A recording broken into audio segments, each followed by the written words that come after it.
This is the 10-Minute Teacher Podcast with your host, Vicki Davis. A student AI writing experiment with Steve Dembo, episode 809. Today's sponsor is Microsoft Education. Stay tuned at the show's end to learn more about their artificial intelligence course for educators. We are kicking off 80 Days of AI with my wonderful friend Steve Dembo. Now, you did an experiment that I really want you to talk about with your students. The papers where you had the 4 different groups of people. Would you talk about that experiment? We wanted to sort of test out not just whether people could identify whether something was written by bot or not. That's what a lot of people are doing, is they're just saying, like, here's 5 papers. Can you figure out which one ChatGPT did? All right, that's all well and good. The question is, as a tool, can this help make you a better writer or not? Does the work that it put out, is it comparable to the work that you would normally do as a student or not, and so on? So we split up the class into 4 groups. We chose a topic that they were already familiar with, something that they read in language arts or studied in social studies. One group was assigned to just write the paper, a 1-page paper, using Google, using Grammarly, using whatever resources they normally would use, but to write it the traditional way.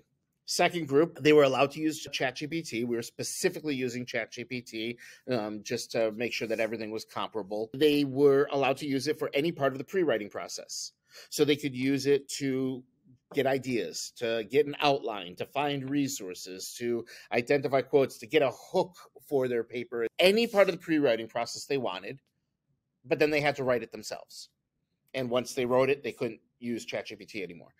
Third group was post-writing. So they had to write it by hand, write it the traditional way, but then they could use ChatGPT to their heart's content afterwards. So they could use it to have it check their grammar, to check their spelling, to maybe to upgrade it from an 8th grade level to a high school level, or whatever they wanted. They could have it modify in any way, but they had to write it first, and then they could use the bot. And the 4th group, they were tasked with only using the bot. They could do any prompts they wanted, as many prompts as they wanted, but ultimately they had to copy and paste it and could not make any changes. And then we took those 4 papers, gave it to the opposite class of the grade level. There's 2 classes per grade level, so they flipped, and they just had to read through the papers and rank them, which one they thought was the best work. Not whether they thought it was human or bot, regardless of that, what produced the highest quality work. And interestingly, almost across the board, not 100% across the board, but pretty darn close to it, the human written papers outperformed the bot written papers. In fact, typically the entirely bot written papers tended to do the worst. And there's a number of reasons. There's a lot. We could really dig into the whys of it. And there's a lot of different, elements of, why the bot written paper. Is it just that ChatGPT couldn't do it? Is it because they weren't using the right prompts? Is it because they, just sort of like we talked about a little earlier, if it is really easy, do they just take the easy way out and say it looks good enough? Did they even really read through their own essays? I don't know. You know what I mean? So there's a lot that we could dig into with it. But the net result was, across the board, students tend to prefer or think that the student-written essays, as in the entirely student-written essays and the pre-group, where they used ChatGPT, but then they still wrote it themselves, they tended to think it was better. So the post group was the 3rd. Post group came in 3rd, and one of the reasons for that is it was entirely human-written, but then they would put it in, they'd say, hey, correct my grammar. Now, when it corrects grammar, it's not just finding a grammar mistake and correcting it. It basically rewrote it.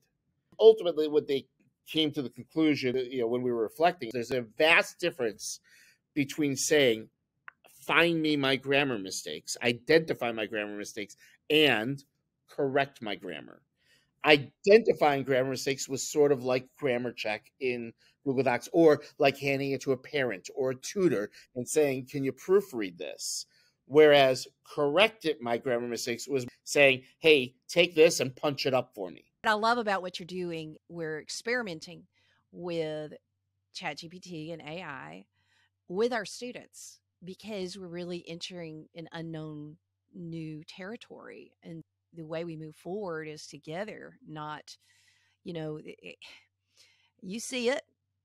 Everybody needs to block ChatGPT. Okay, well, so what's going to happen when this is built into Microsoft Word or Excel or PowerPoint? Like, it's all everywhere. What do you do when it's everywhere? It's a Pandora's box. We started off this entire unit with me just asking the students, if you got assigned a paper and you wanted to cheat on it, could you? Could you figure out how? Do you know how you could? And 100% of students' hands went into the air. The reality is they could cheat before. If the students who want to cheat are going to find a way, is this a better way for them to cheat? Yes, it is. It's a quicker, easier, it's a cleaner, it's a definitely a higher tech way for them to cheat. But I think what we're going to find is those students who are choosing to cheat are probably the ones who are choosing to do it anyway, or prone to doing it anyway. And most students, they don't want to. Most students do have a degree of ethics. So, I would say maybe about a quarter of the students that raised their hand and said that we think this should be blocked at our school, and because I'm not sure whether we could be trusted with it. Now, interestingly enough, it wasn't when I said, so you don't think you could be trusted? Oh, no, I could be trusted. I don't think he could be trusted with it. It was sort of a concern about their fellow students more than just themselves. The reality is they've been able to. They could do it. They know how to do it. We can't waste our time getting into this sort of cat and mouse sort of game. It is what it is, and it's too powerful to just completely ignore. Well, as I tell my students, that if you choose to allow bots to do your work, you're saying that you are replaceable and you're unnecessary, and have blogged about what I call the integrity gap. So there's always been an integrity gap. There always has. I mean, in the 1980s, when I was in high school, there was an integrity gap because there were folks who were giving each other their math homework, and teachers see it when the kids are acing their math homework and failing all the tests. You got an integrity gap here. You have the kids that are honestly, genuinely doing their work, and you have those that are just trying to, quote, get the A without getting the knowledge. And this human intelligence is more important. And human intelligence, when you have a person who has integrity, I believe is going to be much more magnified, because, there's an old proverb, a good name is better to be had than great riches. And if I know that Steve is the kind of person that he may use these tools, but it's going to be what he writes. Like, you have a voice, you have a way that you talk, known you forever. You're the one who got me on Twitter, because when Steve says, hey, this is a big deal, I'm listening to Steve because I know him, right? And so helping our kids understand that their integrity means something, even more than ever, I would say, in the world of AI. Like, how do you talk about the need for honesty? Because, kids are tired of, I need to be honest because you said so. So how do we discuss this integrity gap? I think you put it on them. Ultimately, we wind up wrapping this unit up by having an almost week-long discussion where the students, each class, crafted their own ethical use policy. What is ethical? What is unethical? Where do you draw these lines? What we just talked about with that, having a paper proofread by a tutor, is that ethical? Where does it become not ethical? The students will have these remarkably deep conversations. They will really think critically about it when you give them not just the opportunity to, but when they know that it's authentic and meaningful. When they found out that they were crafting the policy that was actually going to be sent home and they were going to have to sign, they took it seriously, because this means something to them. This is the standard to which they're going to be held. They were the ones who were ultimately creating the rules for themselves. And my hunch is, if you do the same exercise in 50 different schools, we're going to get very different results. But it's sort of like back when we were, in the old days, we were talking about the value of creating a wiki textbook. The value of creating a wiki textbook was not to ultimately have a textbook that you could use for reference. It was the act of actually creating it that was so significant. And I think it's the same thing with these, these AI tools.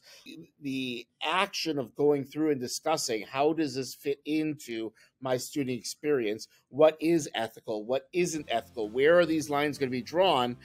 They may ultimately come to a very similar place as all those other students, but the act of going through it and getting to there is what's significant and meaningful. Thank you to my friend Steve Dembo for sharing his knowledge about AI in the classroom, both on this episode and at ISTE.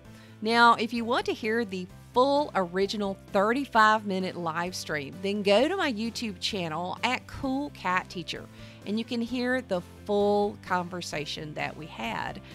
Also, Steve will be starting at a new school this fall. Good luck with that, Steve, and you'll definitely want to be following him and learning about how he's using AI in the classroom.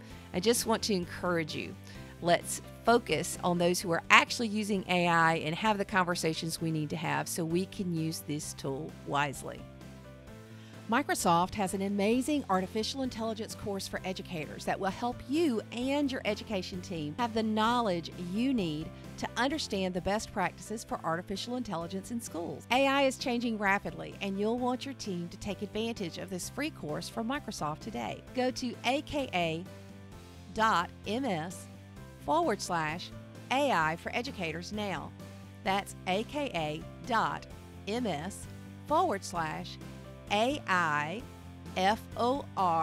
educators. Sign up for this free course today so that you're ready to understand and use AI in your school in ways that are safe and work for schools. I highly recommend this free AI course from Microsoft. So sign up today. You've been listening to the 10-Minute Teacher Podcast. If you like this program, you can find more at coolcatteacher.com. If you wish to see more content by Vicki Davis, you can find her on Facebook and Twitter under Cool Cat Teacher. Thank you for listening.